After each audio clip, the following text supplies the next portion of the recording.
Ladies and gentlemen, what is going on, everybody? This is Joseph Conlon coming to you I was about to say AEW, but WWE Extreme Rules, the horror show, preview and predictions on Thursday, July 16th, 2020. We got 8 matches to go over for Extreme Rules, and we're going to get right into it. I'm not alone here today. I'm with a guest. I've known him for about a year now. I actually met him at Extreme Rules last year. You guys probably know who he is. Ladies and gentlemen, give you DJ Storms. How are you doing today, sir?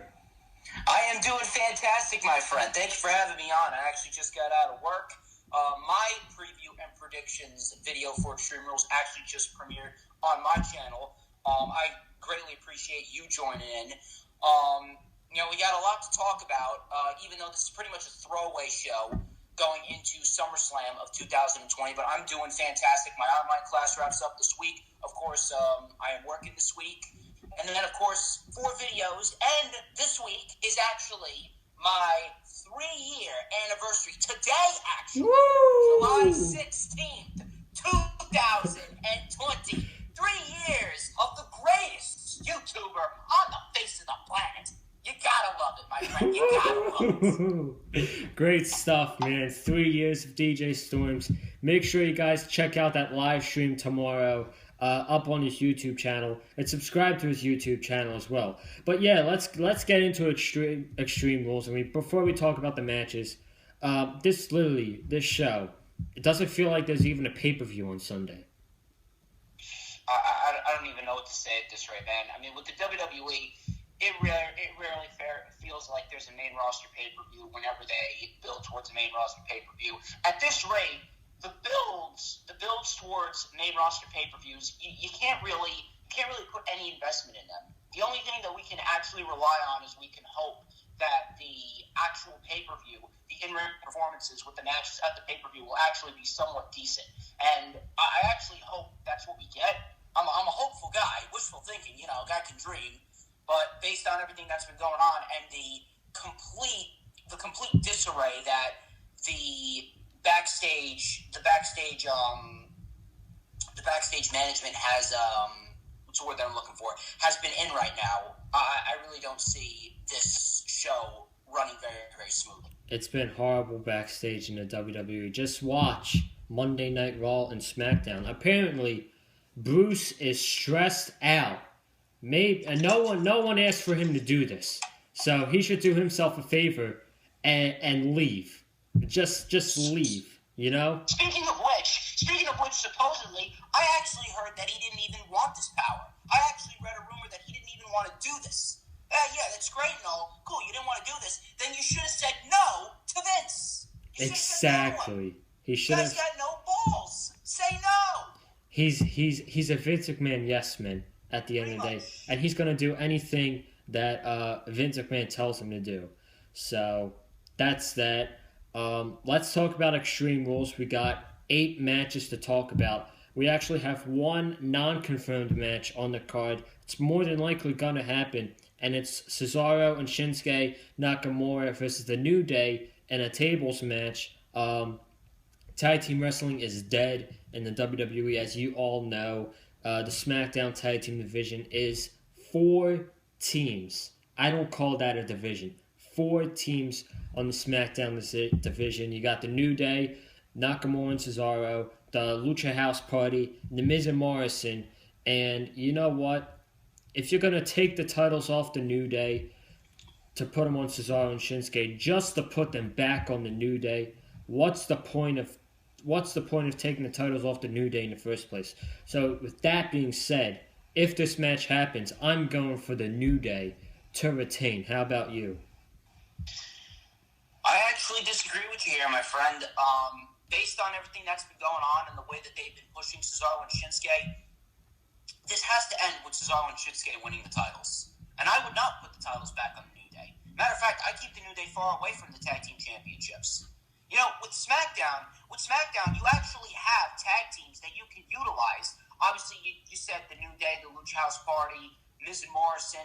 If they'd actually booked them like serious threats, You got the Forgotten Sons. They could be getting a repackaging.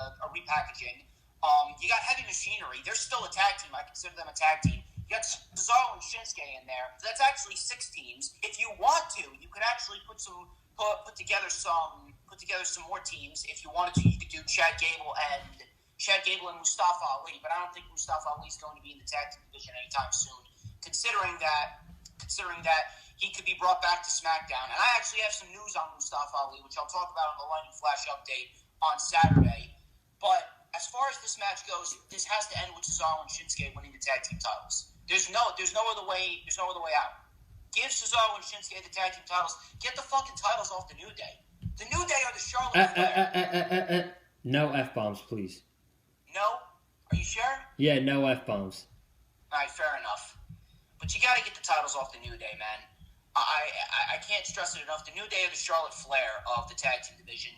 There's no reason for them to have held the titles as many times as they have in such a short amount of time, might I add. It's like the 3rd time that they're champions in like 9 months, if I'm not mistaken. So I would give the titles to Cesaro and Shinsuke Nakamura. Could it be a decent match? Yeah, I would say it could be a decent match. I'm going with Cesaro and Shinsuke. You heard it, man. I'm going with the New Day to retain. He's going with Cesaro and Nakamura to become tag team champions. Let's get into the confirmed matches for Extreme Rules, the horror show. We got 7 matches confirmed, and I want to start things off with an eye for an eye. Rey Mysterio versus Seth Rollins. Somebody is losing their eye at Extreme Rules. I'm not sure how it's going to go. I'm not sure if this is going to be CGI vision of this match, but at the end of the day, I don't know what's going to happen. I don't expect a good finish, but I'm going with Seth Rollins to win this match because one person is working under a contract, the other is not working without a contract, and I expect him not to resign with the WWE. How about you? So here's a question that I got to ask you. Does he go to All Elite Wrestling, does Mysterio, or does he retire? I'm going to say he retires. Fair enough. It doesn't really seem like he has much to do. And even if he does go to All Elite Wrestling, he'll probably only be staying there for a year anyway. Based on everything and how everything is played out, considering that they're having this match, which is realistically the blow-off match. The blow-off match, realistically, should have taken place at SummerSlam, but considering that Ray's working without a contract, and there's been no reports from any sources to come out that he's resigned, it does seem as though that he's done. And Rey Mysterio just wants to live his life, or he probably wants to help train his son to become a professional wrestler. Since his son is already working with the PC recruits, he's working with the trainers in the Performance Center as well. So it seems as though Rey Mysterio could very well be done.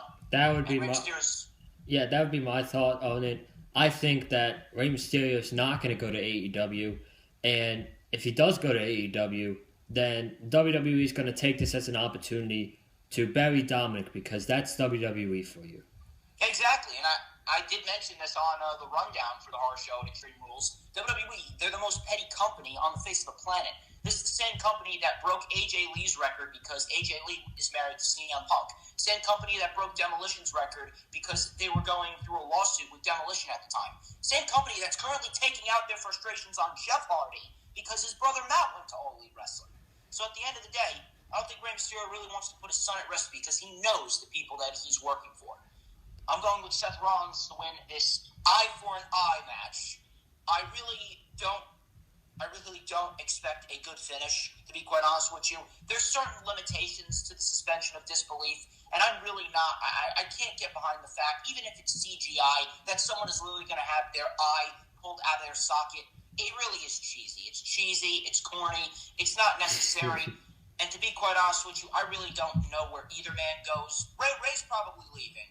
I have no idea where Seth Rollins goes after this. Well, that's an interesting talk for another day to see where Seth Rollins goes after this. But I'm guessing this is their last match. We both got Seth Rollins here. Ray's probably not resigning with the company. We got a bar fight. A freaking bar fight between Sheamus and Jeff Hardy. And I'll tell you what, man. at first, I actually liked this feud, but then they did the whole urine angle where he threw piss at Sheamus, and they did the whole toast and uh, the toast, and Jeff Hardy cracked the waitress over the head with a bottle, and then all the shenanigans that's been in this feud, just calling Jeff Hardy a junkie and saying he's a drug addict. I'm not a fan of it whatsoever. And you know what? I might shock a few people here, but I see WWE giving the victory to Sheamus here.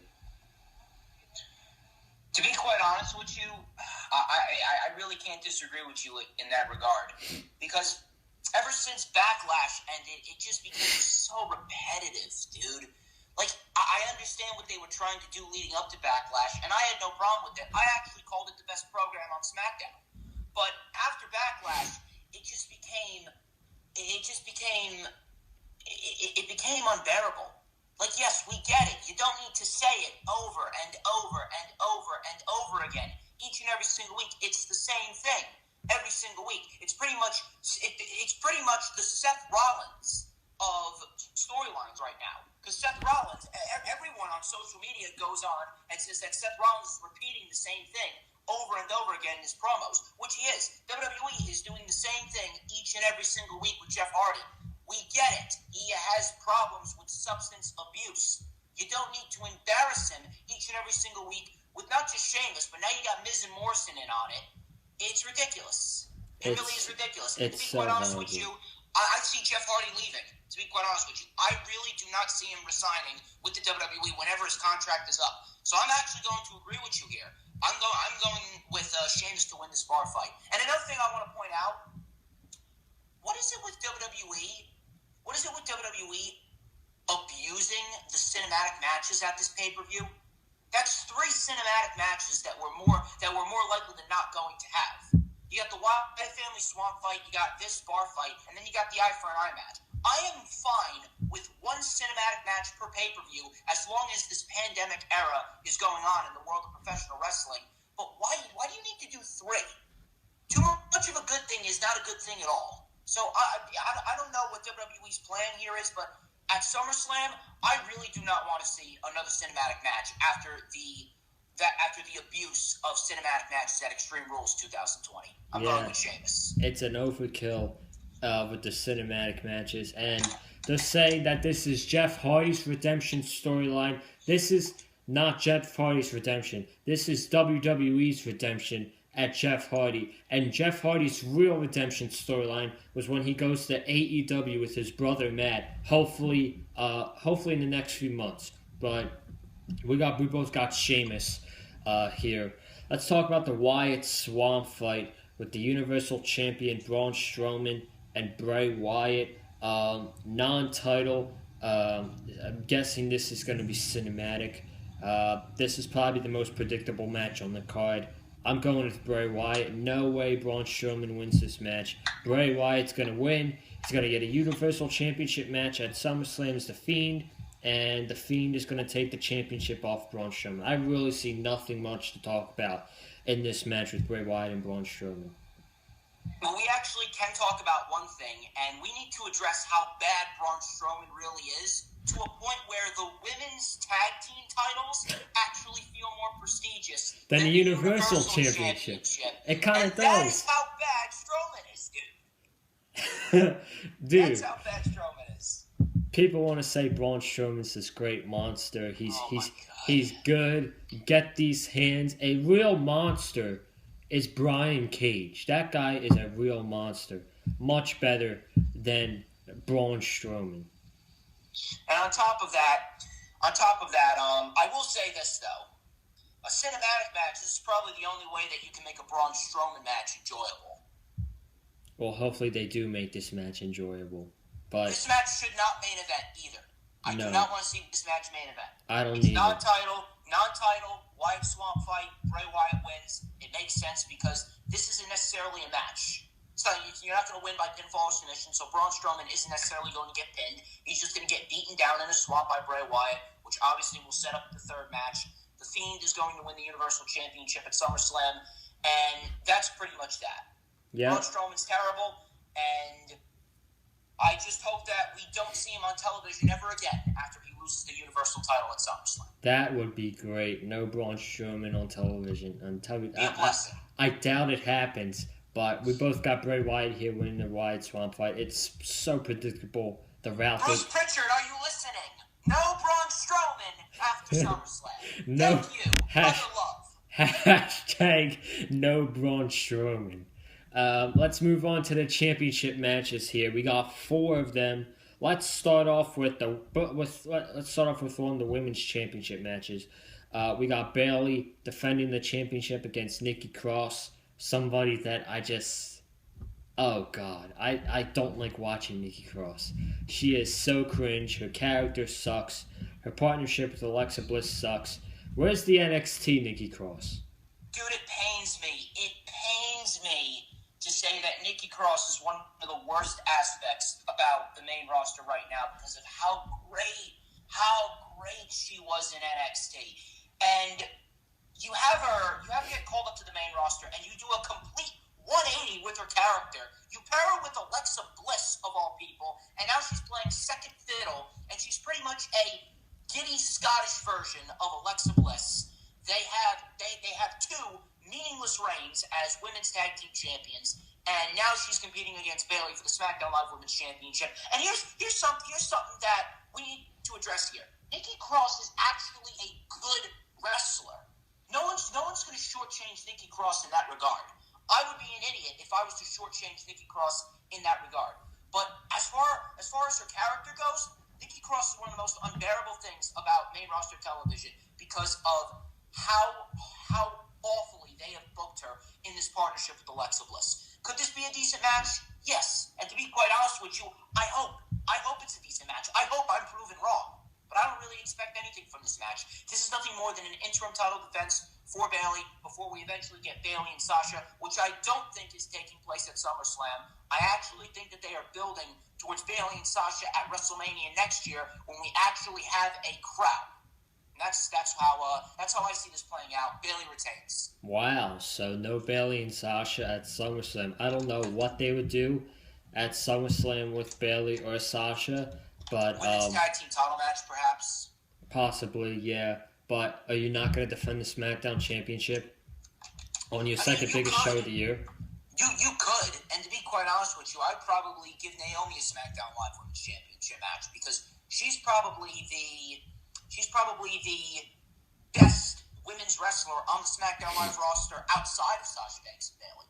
Realistically, outside of Sasha, Bayley, and Naomi, there's no one that can stake a legitimate claim to being a legitimate women's wrestler. Maybe Sonya Deville, but Sonya Deville and Mandy Rose, they're currently out with COVID because of WWE's horrendous COVID protocol. Yep, I am going with Bayley. This is very predictable. He's Storms. He's going with Bayley as well. Let's move on to the other women's championship match. Now, this one is probably going to be the best match of the night. You got Sasha Banks and Asuka. Two of the best women's wrestlers in the world. You put Sasha and Asuka in the same ring. You'll probably end up getting a great match, hopefully. I do think the match is going to be really good.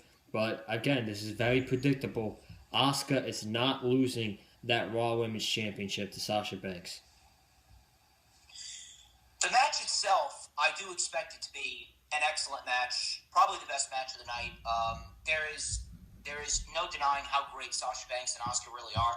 I will say, though, it shouldn't even be happening because Sasha is not even an active member on the Raw roster. She just came over to Monday Night Raw because she's defending the women's tag team titles on Monday Night Raw. But we do have to acknowledge that Sasha Banks and Bayley, they are one of a select handful that's currently carrying the main roster. Right now, it's Sasha, Bayley, Randy Orton, and Drew McIntyre. All 4 of those individuals, they're currently carrying the main roster as we speak. The match itself, I expect to be great.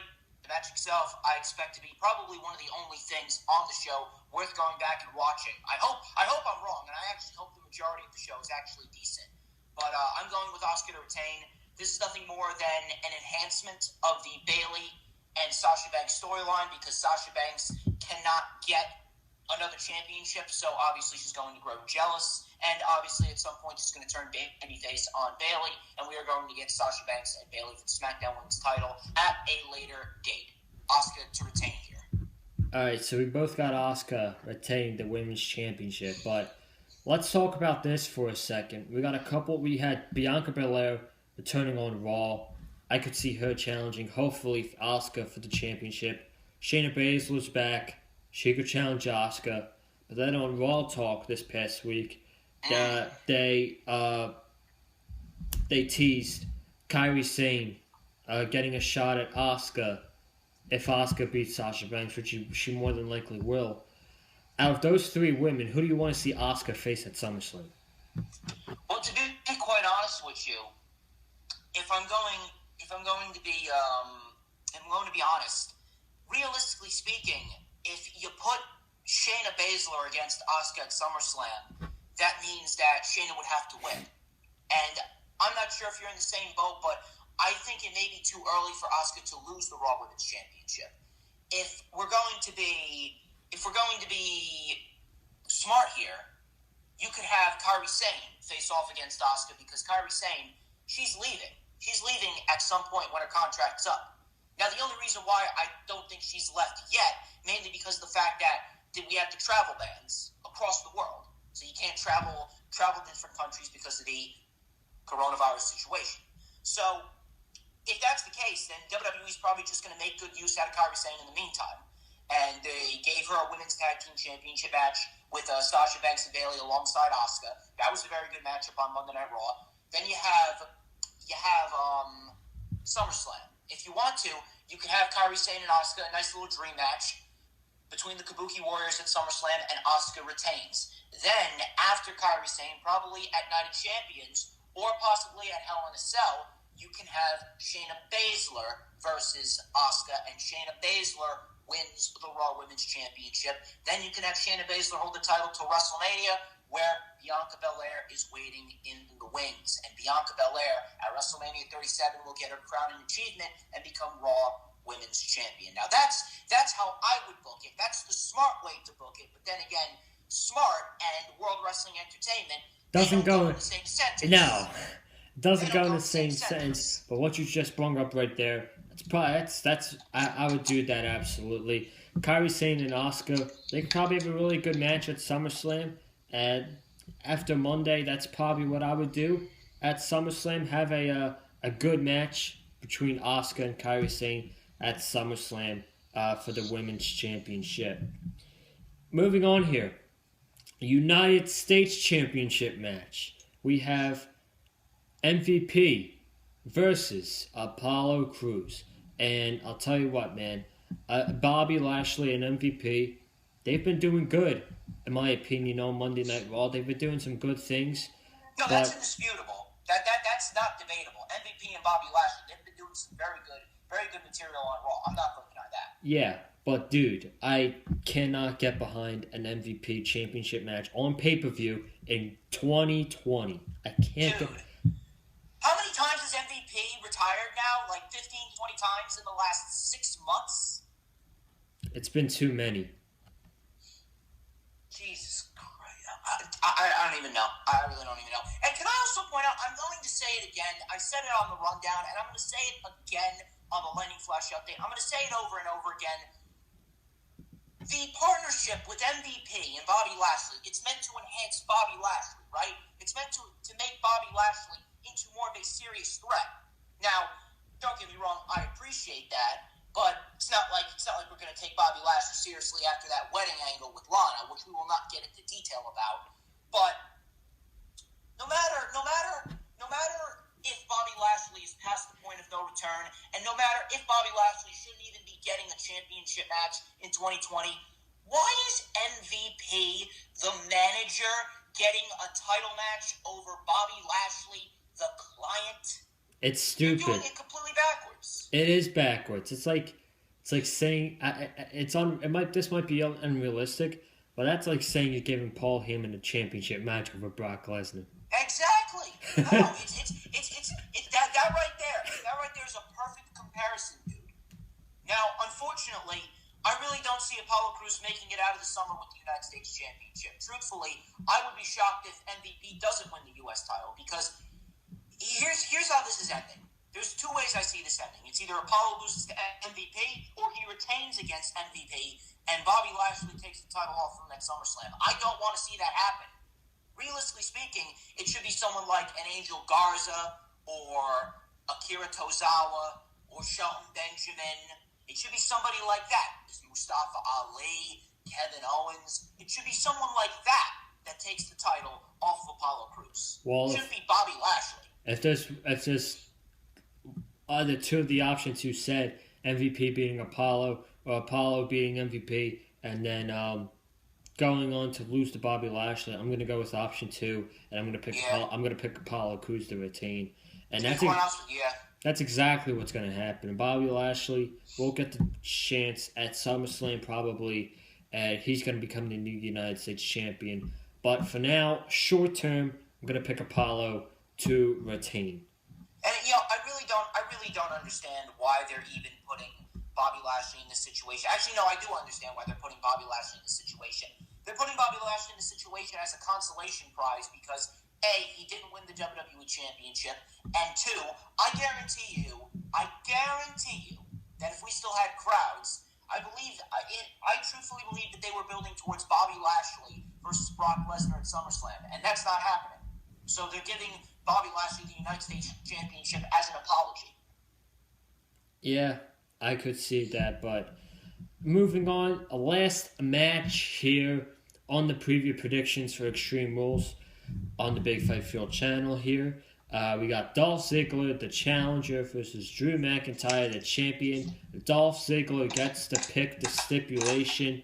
Now, apparently it was leaked on Facebook, on WWE's story, that this is going to be tables, ladders, and chairs stipulation.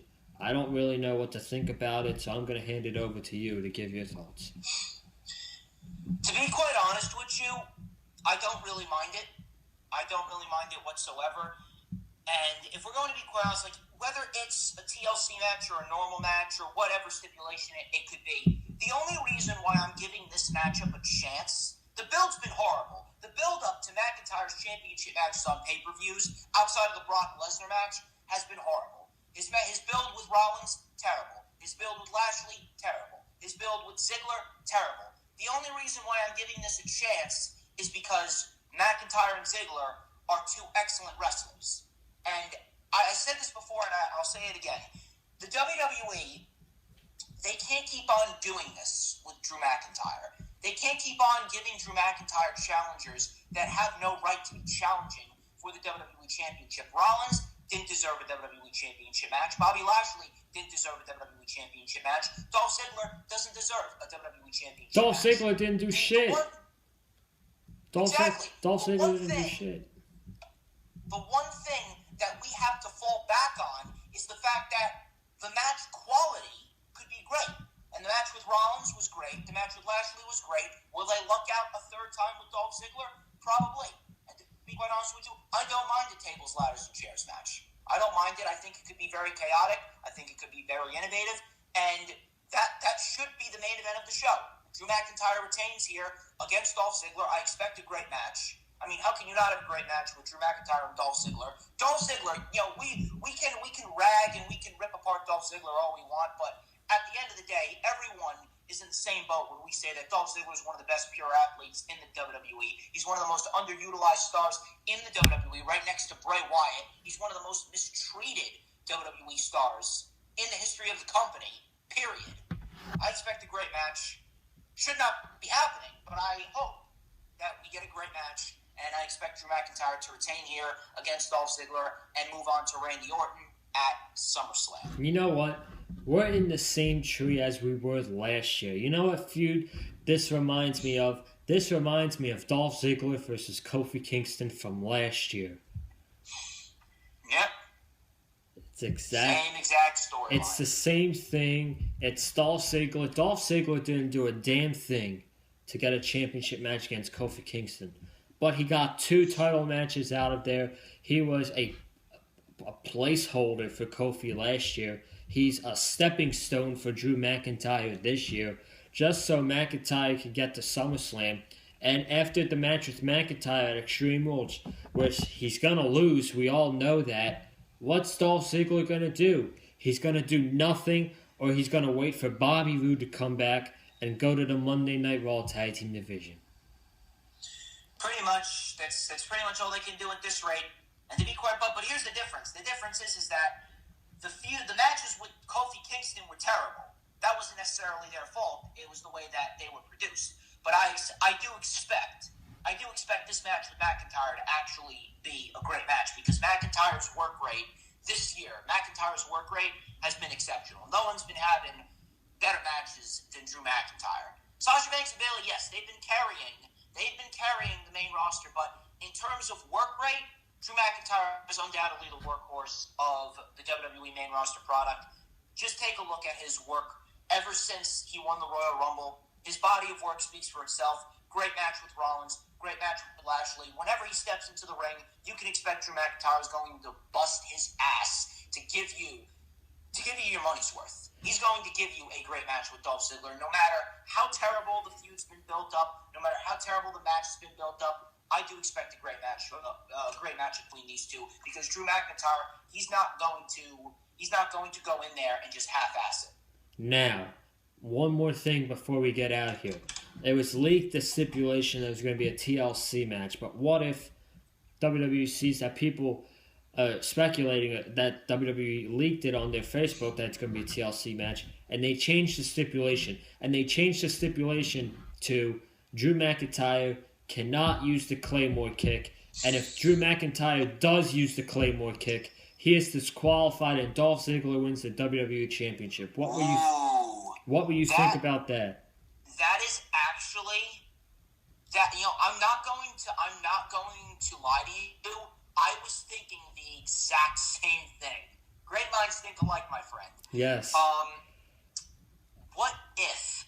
To be quite honest, I wouldn't necessarily mind that, mainly because the fact that brings me back to 2011 when Dolph Ziggler was challenging Edge for the World Heavyweight Championship back at the Royal Rumble of 2011. And Edge could not use a spear. And if he did, Dolph Ziggler would have become the new world champion. That match itself, and I remember watching that match was actually looked upon as the match of the night at that specific Royal Rumble. So if they want to, I definitely wouldn't mind it. I think it could be a very innovative stipulation, although I would not do that stipulation. I would actually stick to TLC or Extreme Rules. I would stick to an extreme stipulation to live up to the pay-per-view, and I would stick to an extreme stipulation to really enhance the matchup itself. Because look, a regular one-on-one match, we all know it could be decent, but a stipulation match with TLC or Extreme Rules, that could really give it a chaotic feel, as I stated, and that would definitely enhance the match. Probably give it a little bit more of an eye candy-like feel, if you know what I'm saying. And it could end up being the match of the night. Realistically speaking, again, we can rag and rave and rip apart Dolph Ziggler all we want, but this does have the potential to be the match of the night. Yeah, I think it's going to be a really good match, but Drew McIntyre is retaining at the end. And, at the end of the day. Yes. No reason for him to lose. Yeah, there's no reason for him to lose. So we're both picking Drew McIntyre. And that is the conclusion of the Extreme Rules preview and predictions. I want to thank you guys for watching this video. If you have not already, subscribe right here on the Big Fight Field channel. As I'm recording this video, we're at 153 subscribers. So thank you guys for getting me over 150 subscribers. You guys are studs. Comment down below what are your predictions for Extreme Rules, the horror show. I want to know what you think. I want to know your predictions, and I want to know what you think is going to be the match of the night. Like this video. Let's get this video up to 15 likes. And then follow me on Twitter at Conlon_Joseph. I just got over 1,000 followers. So thank you guys again for that. I want over 1,000 followers on Twitter. Where can they follow you on Twitter, Mr. Storms? Well, not just Twitter, but on all my social medias. You can follow me on Twitter at HistoryMakerDJS. You can follow me on Instagram and Periscope at VDJStorms. Add me on Facebook as well. For collaborations and business inquiries, please send me an email. My email is stormstakeover@gmail.com. Like the official DJ Storms business page, and I may just send you an invite to join the official DJ Storms posse group on Facebook, that is.